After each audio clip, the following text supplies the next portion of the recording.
If you take personality away from living energy, you have something which is real, but is wholly non-functional, and I believe is non-detectable on sub-deity levels. I think God knows it's there, but I don't think we do. I think some of his deputies may know where it is, but I don't think creatures do.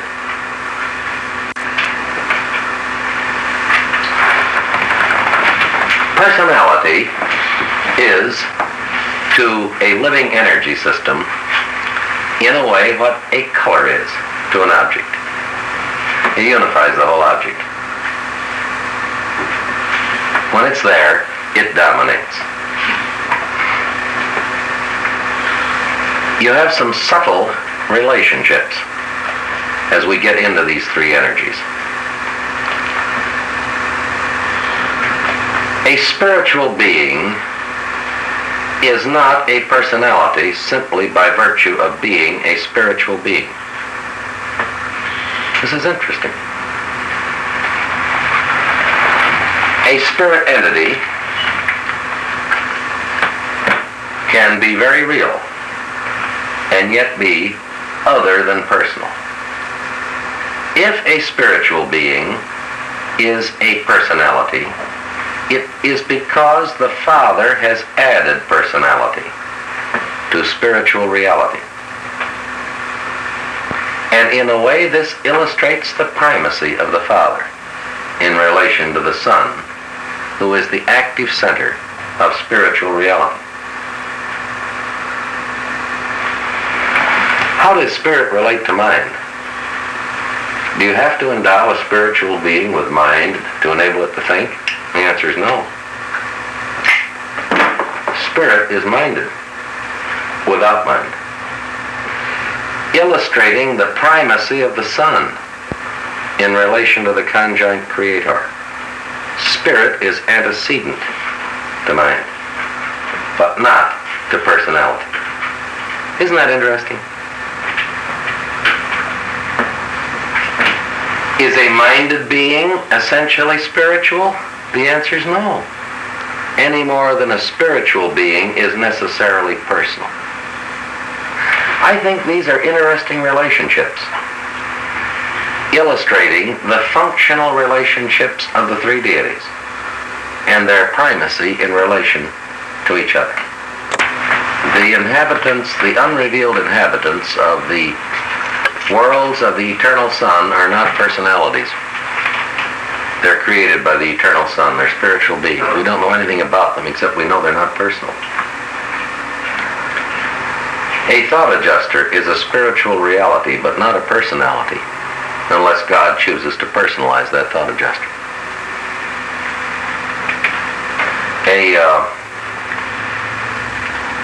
An intelligent being may not be spiritual. I don't think an associate power director is a spiritual being at all. But I'm sure an associate power director is an exquisitely intelligent being. I suspect such beings will be our instructors. When we graduate from the local universe and become first stage spirits, and instead of studying God, we study physics and astronomy and the physical constitution of the universe of universes. And that's not as paradoxical as it might seem. I think maybe if you get outside of matter, then you can really understand matter. You can look at it from an exterior perspective. Those of you who have developed at-homeness in a foreign language know how much you can appreciate English because you can think from a position exterior to the English language. And I don't mean when you stop translating now. This becomes a second language. It's just like if you leave this country, you have a wonderful basis of comparison and a new ability to appreciate what we have here and also what they have there. We really can understand only one of the discussed levels of deity function, the personal. We're personalities. Hence we can deal with God as a father of personalities. This makes sense to us because the fatherhood relationship is one which we either observe or have experienced, or have both observed and experienced. Parenthood is an easy thing for reproducing creatures to comprehend. But is the first source and center the father of a thought adjuster? Oh, yeah, you can use poetic license and use the word father there. But actually he's not, is he? He's a part of him. A fractional part of him. We have no word for it. What is the relationship of a source to a fragment? You can be father only to a son. God is father to a personalized adjuster. Co-father, the mortal contributors to the adjuster's character are also parental there. But what is the word you use to describe the relationship of the first source and center to a fragment of himself that is not a son? We have no word. Neither do we have a word adequate to express God's relationship to an eventuated being, where God is functioning in a superpersonal sense.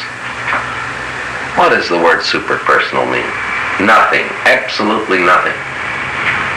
You cannot grasp it, except you know it's not personality. Not less than personality, but more than personality. But you see, the word personality is a maximum word in our experiential comprehension. We know of nothing beyond personality. We can conceive of a subpersonal being as an animal. We have experience here. But that's not analogous to the pre-personal level of the universal father. A thought adjuster is not an animal. Neither can we understand what a superpersonal being is, because we're working up here on the second story of Undivided Deity Incorporated. And when they say that God as a superperson eventuates beings, what does that mean? Well, they've taken an English word and put an odd twist on it. They might just as well say he gloops them. You know what I mean? That's an arbitrary word, and it would be just as meaningful. They are not created, but how do they come into being? Who knows? It's by a different technique. Fragmentation, I can visualize as the tearing off of a piece, but eventuation is completely beyond me.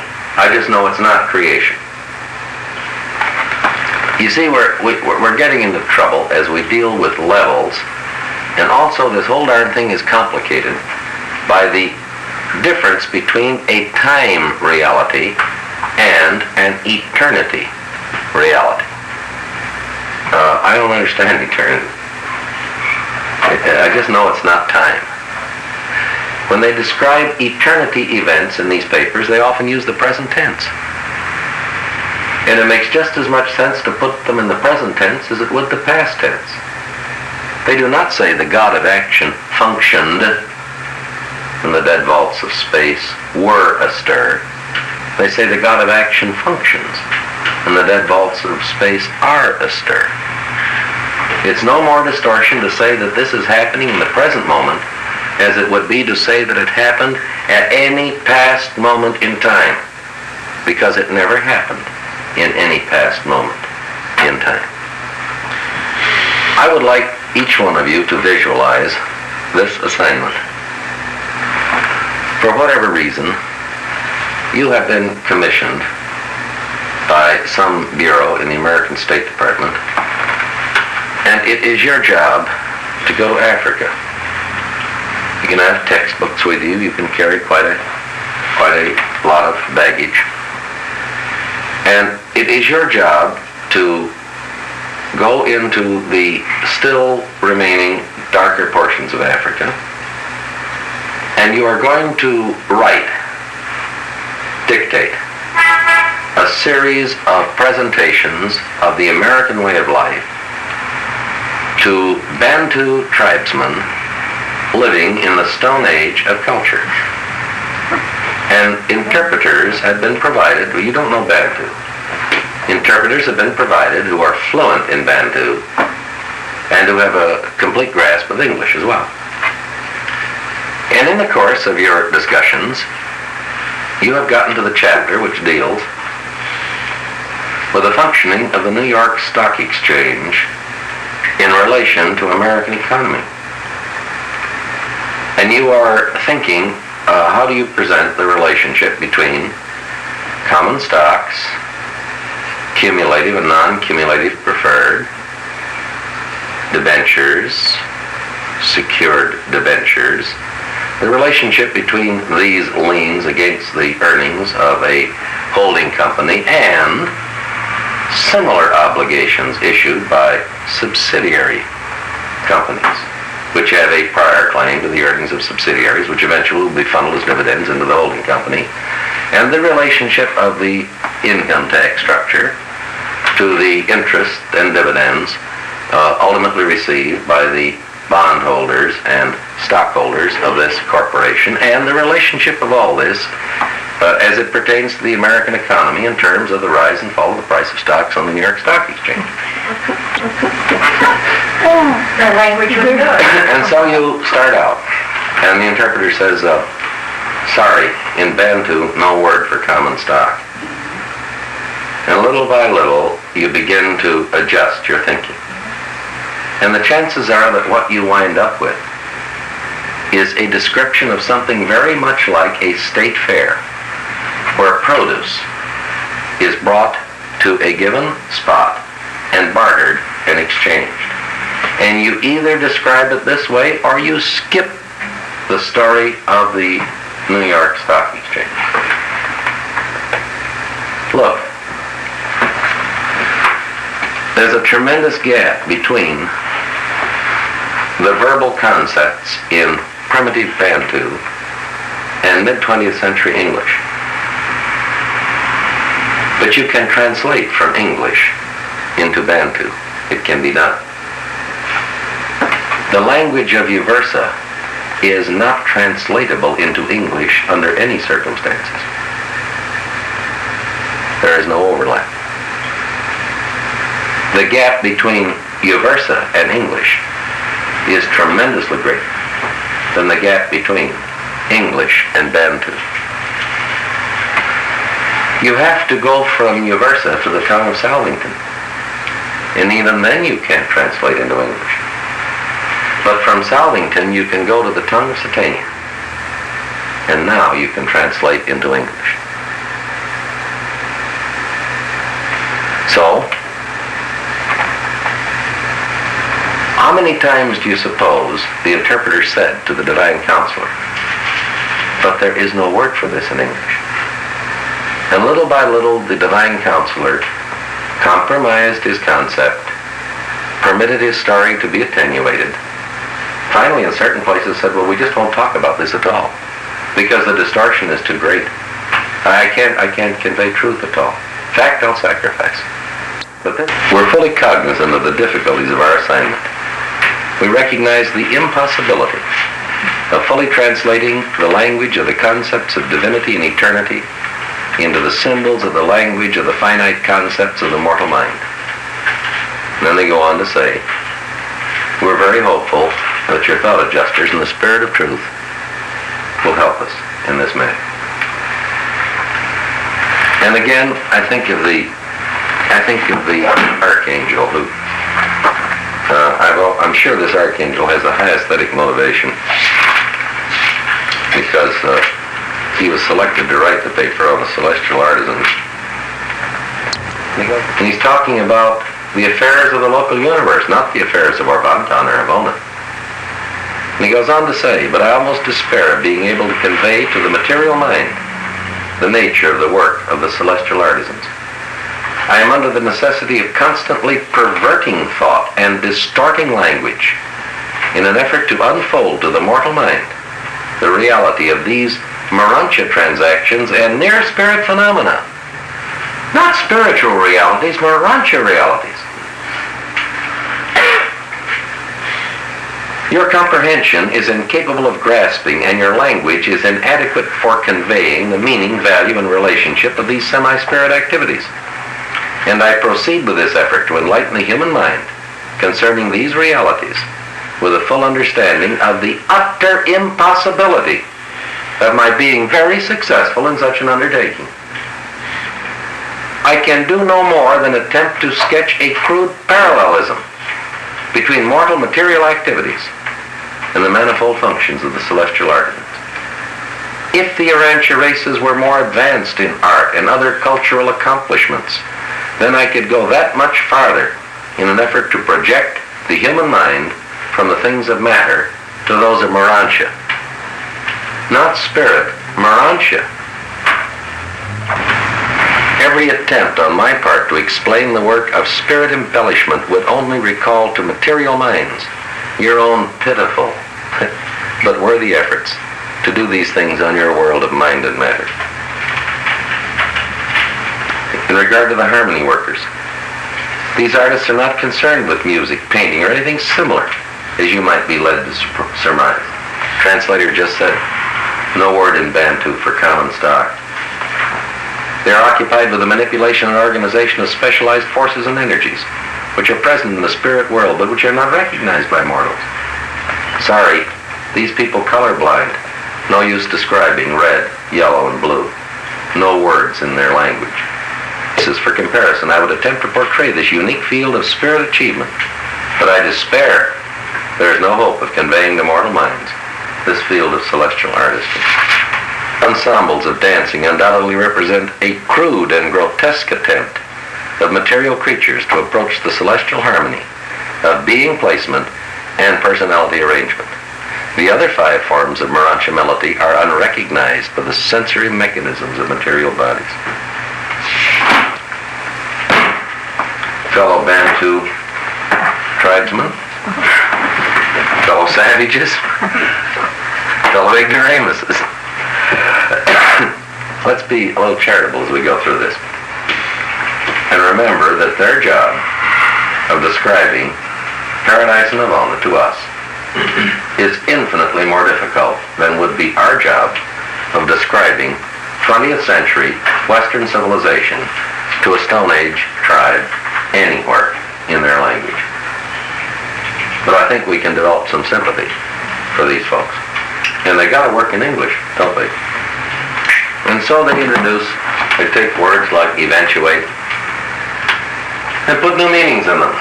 Occasionally they give us arbitrary words like absonite, like Morantia. They take the word personality and put a new twist on it. They take our word space and add new properties to it. In other words, they actually expand our language a little bit in the process of trying to introduce their concepts into Bantu. I think that if we can get a feel for the 7 levels of the total function of deity, it's going to be very interesting to us. And it's going to open up to us a feel for deity, a feel for cosmic growth, and a feel for creature destiny that we can hardly get anywhere else. I regard this statement of the 7 levels of deity function as one of the most basic to the comprehension of the Urantia book. This is not basic to human salvation. The love of God is basic to that. But to comprehension, this is basic. First of all, we should kind of get these words in mind. They're real short words. Static, potential, associated, creative, evolutional, supreme, and ultimate. Let's emphasize the simultaneity of these things. All of these things are happening all the time. Always have happened. Since the beginning of things. And let's analyze what do these words mean. Well, first of all, I'm not going to use the text. You can read that. Something that's static just is, isn't it? And I think the best illustration of the static nature of deity is the concept of I am. I am what I am. I am that I am. God is. Deity is. And deity is unchanging. And in many senses, deity continues to be unchanging, unaltered by the events of time, impervious even to the cycles of eternity. We folks are alive today. It's a dead cinch that 1,000 years from now, none of us will be here, right? And if we don't blow up this planet, there will be people here, correct? These people are potential, aren't they? They're not here, but obviously they're possible. 1,000 years ago, we weren't here, but we were potential, or we couldn't be here now, right? In a certain sense, a seed is the potential of the plant. One of the cutest statements I ever read was in an analysis of genetics, and it says, a hen is an egg's way of making another egg. When I think of static deity, I think of a fried egg. This is the I am. Potentials have not yet differentiated from actuals. As the papers describe it, this is the hypothetical static moment of eternity. That's the language used in the cross-reference I gave you. But the papers do not validate what the philosophers and the metaphysicians call monism, which is not a fried egg, but a scrambled egg. There's a big difference. In a scrambled egg, you've got just a oneness, right? But in a fried egg, you've got a nucleus and a cytoplasm. The nucleus is the yellow part. The cytoplasm is the white. Always, even in the hypothetical static moment, in the beginning of beginnings, before the beginning of beginnings, there was always the possibility for self-will.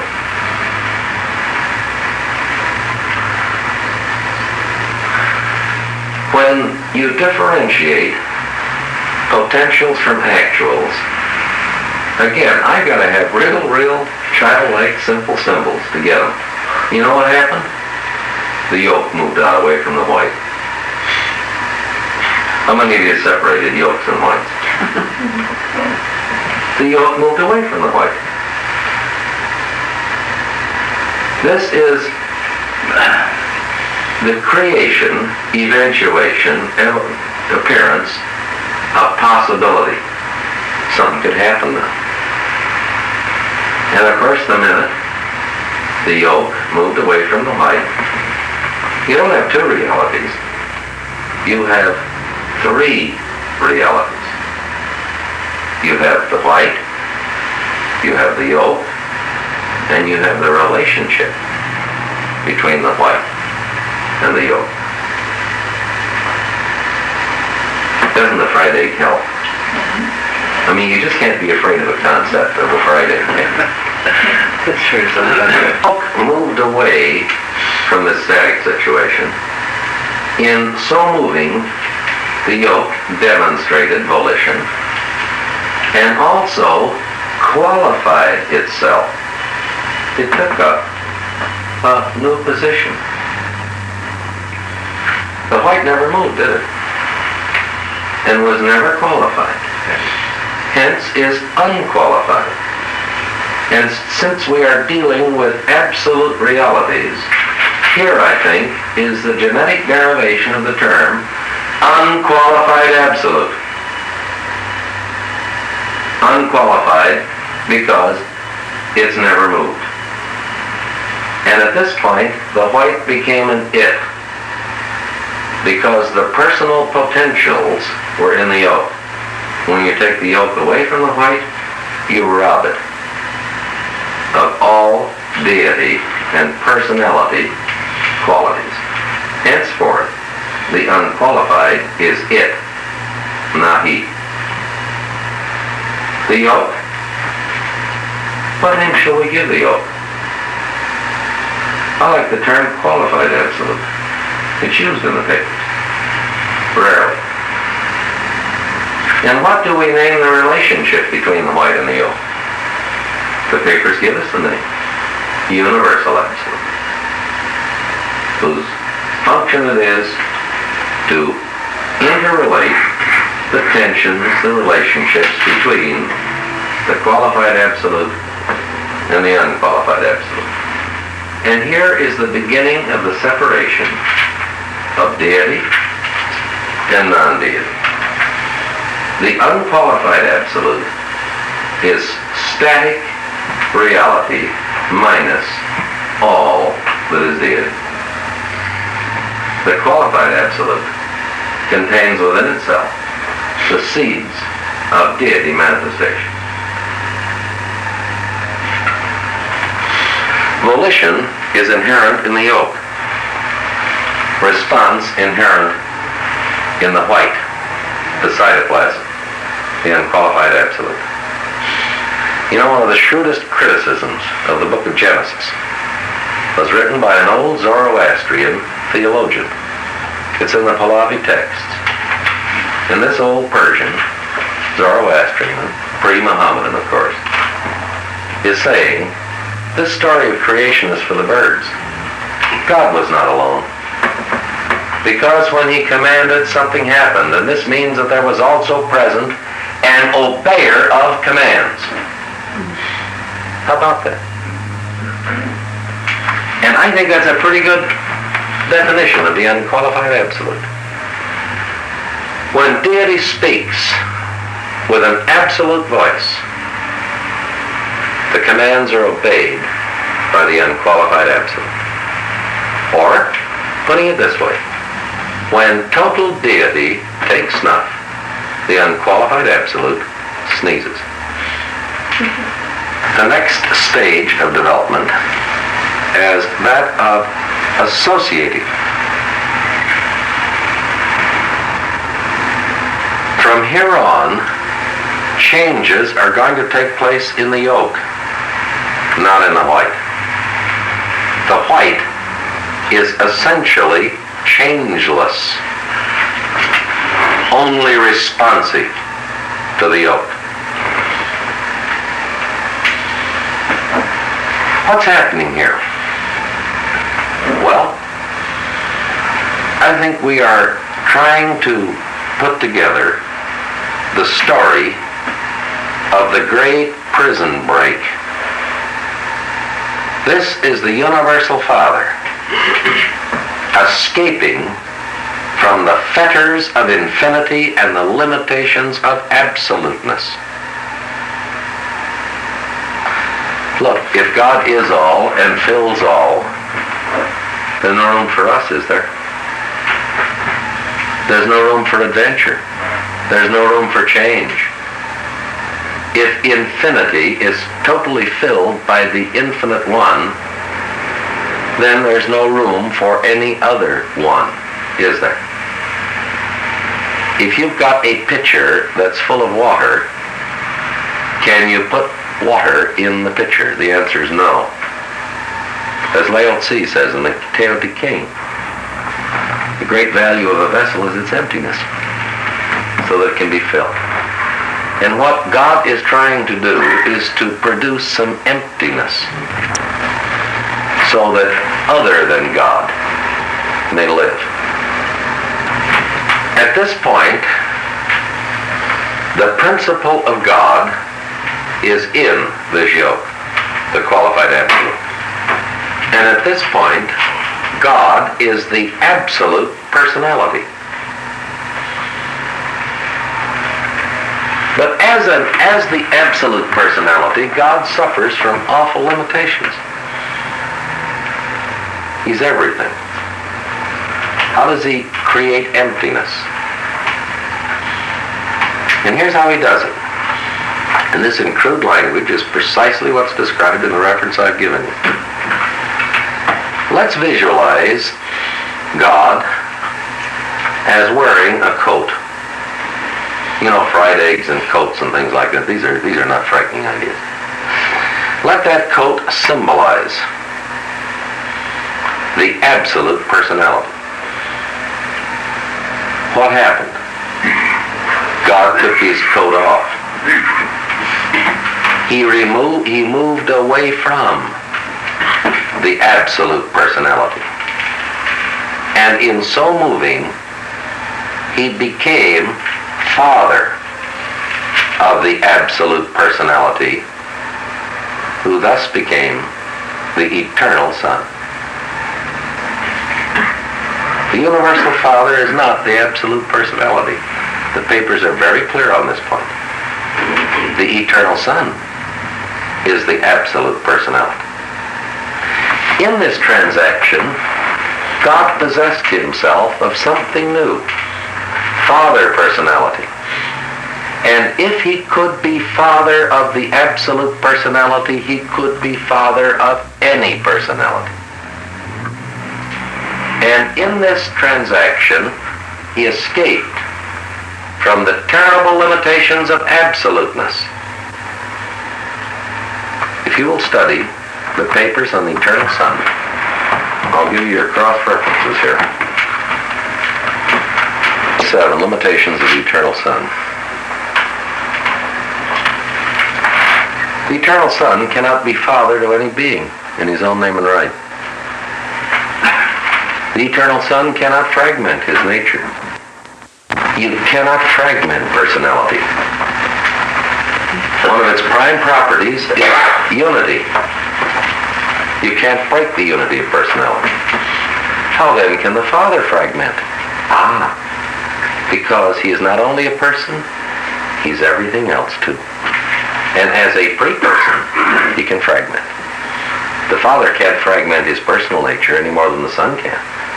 But he has a pre-personal nature which he can fragment. This is why the eternal Son becomes forever a revelation of the universal Father. All personalities are fashioned after the nature of the eternal Son. And stop and think. This is automatically true because all personalities are also sons. Are they not?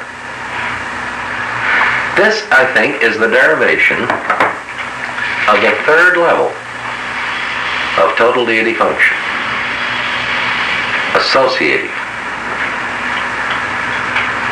It's not only associative as between deity and non-deity, it is associative as between the Father and his now appearing Son, the absolute personality. I think the principle that to every action there's an equal and opposite reaction is sound. When the Father revealed himself in the eternal Son, at the same time he revealed himself in a non-spiritual, non-deity manner. At the same time that he took off his coat, he built a machine. He built paradise. Paradise is a revelation of the non-deity aspects of the first source and center. Just as the eternal Son is the full revelation of the personal, spiritual aspects of God the Father. God is not Father of paradise. God is source of paradise. He's Father of the eternal Son.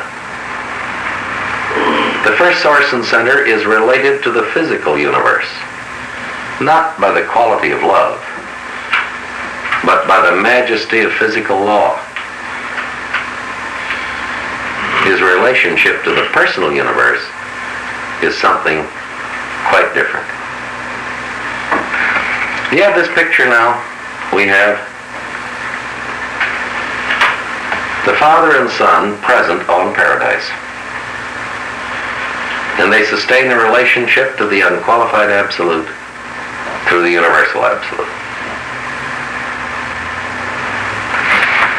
I have a name for this moment. I'd like to call it the zero universe age. I want to talk to you about universe ages as we go through the forward. They're quite related to this story. You'll recall that we're living in the second universe age, aren't we? It's the age of the superuniverses.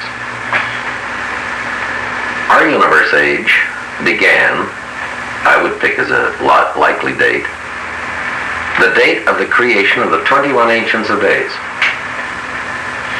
The papers tell us this is the first recorded event in history. Time history, as we know it, begins with the creation of the 21 Ancients of Days. This happened a finite number of years ago. It could be written out in numbers. It's probably a hell of a big number, but it's comprehensible. It's a comprehensible number. That event ended the preceding universe age, didn't it? The age of Havona, and began the present universe age.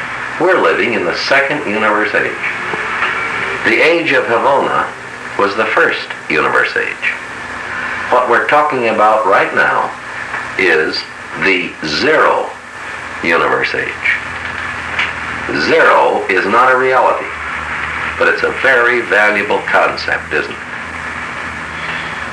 This is what the papers refer to, I would say, as the dawn of eternity. Zero is not real. It's just conceptually valuable. Well, we've reached the zero universe age. And I would like, again, to take very careful inventory of what we have in this zero universe age. We have some potentials here. We've got the unqualified absolute. We still have the qualified absolute. We have the universal absolute. We have, in terms of actuality, three realities. We have two existential deities and a power base for operations. I visualize at this moment the Father and the Son alone on paradise.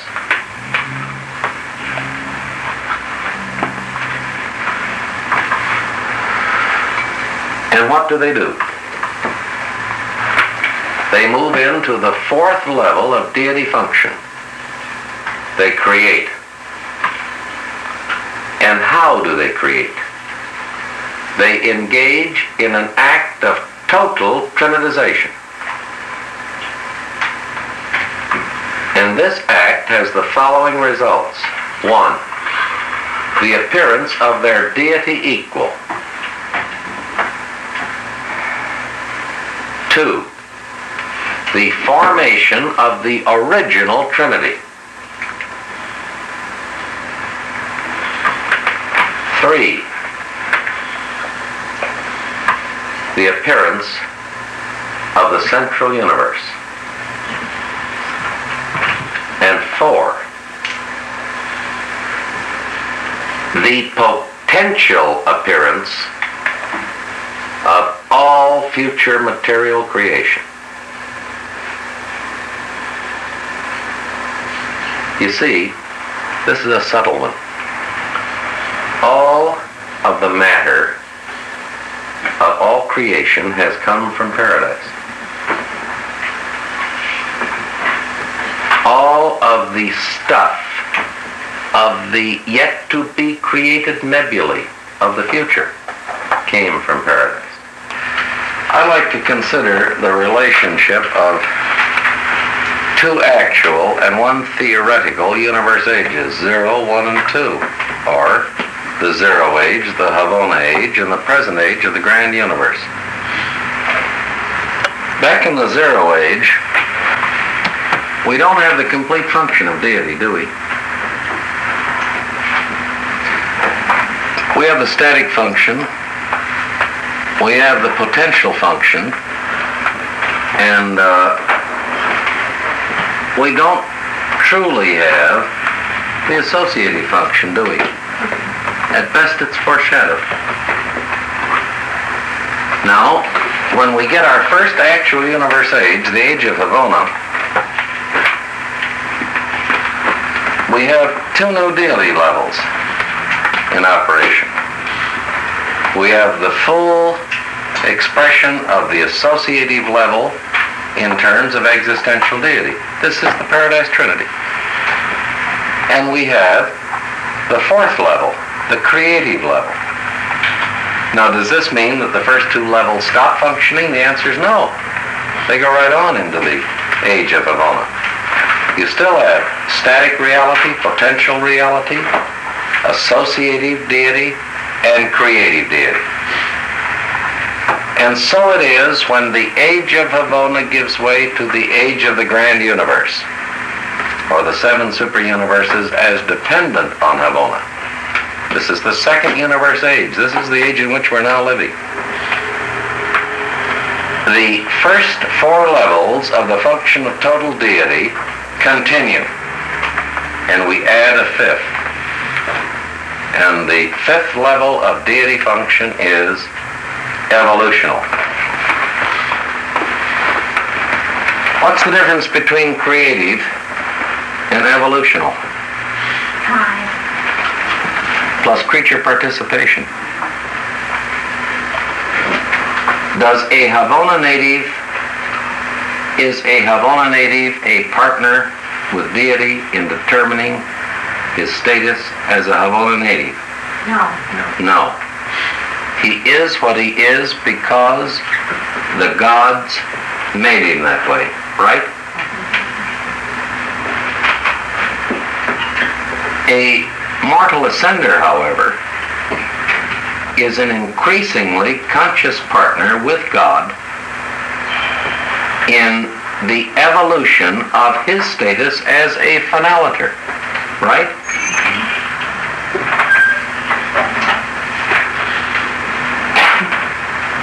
Here is the big difference between creation and evolution. And the evolutionary concept is the big new thing, as I see it, that appears in the second universe age. And it doesn't mean that any preceding thing stops operating. It merely means a new thing is added. We still have two levels of deity function, don't we? Supreme and ultimate. What gives there? Are they operative now? No, not in any completed sense of the word. When will deity function on the supreme level? Total deity.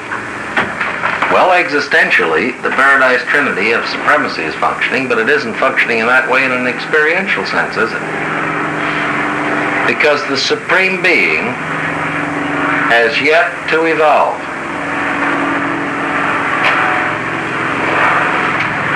If our present universe age started with the creation of the 21 Ancients of Days, what event is likely to end the present universe age?